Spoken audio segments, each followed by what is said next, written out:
তৈরি পোশাক, ওষুধ শিল্প এইসব এলাকায় শ্রমিক ভাই বোনেরা তাদের অভিযোগ জানানোর জন্য ক্রমাগতভাবে এই শিল্পের কার্যক্রম পরিচালনা বন্ধ রাখতে বাধ্য করছেন। এটা আমাদের অর্থনীতিতে যে নেতিবাচক প্রভাব ফেলবে সেটা মোটেই কাম্য নয়।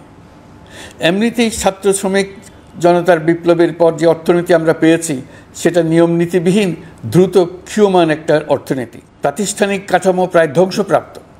বৈদেশিক মুদ্রার রিজার্ভ তলানিতে গিয়ে ঠেকেছে। আমরা এই অর্থনীতিতে প্রাণ সঞ্চারের চেষ্টা করছি, আমাদের উদ্যোগে সাড়াও পাচ্ছি।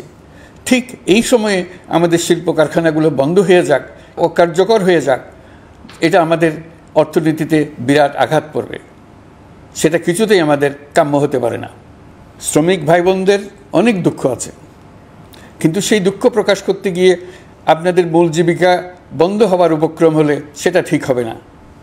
দেশের অর্থনীতি ধ্বংসপ্রাপ্ত হলে সেটা ঠিক হবে না। শ্রমিক মালিক উভয়ের পক্ষে আলোচনা করে এইসব সমস্যার সমাধান আমরা অবশ্যই বের করব।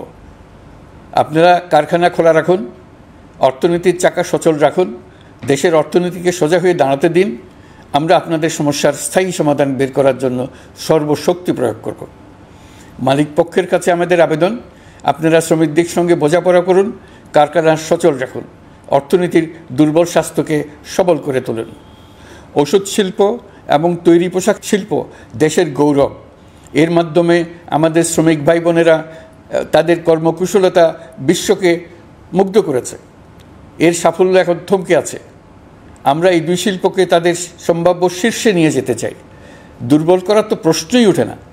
এই দুই শিল্পের কোথায় কোথায় বাধা আছে, সমস্যা আছে, সেগুলো চিহ্নিত করে তাকে বাধামুক্ত করতে চাই।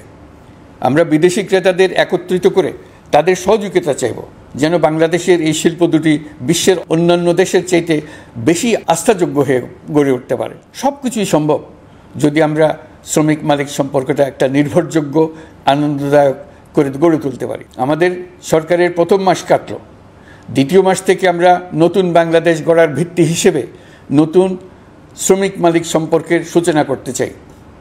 এটা দেশের সবার কাম্য।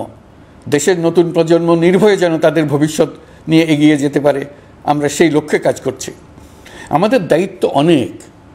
ন্যায়ভিত্তিক একটা সমাজ গড়ে তোলার জন্য একসাথে অনেকগুলো কাজ আমাদের হাত দিতে হবে।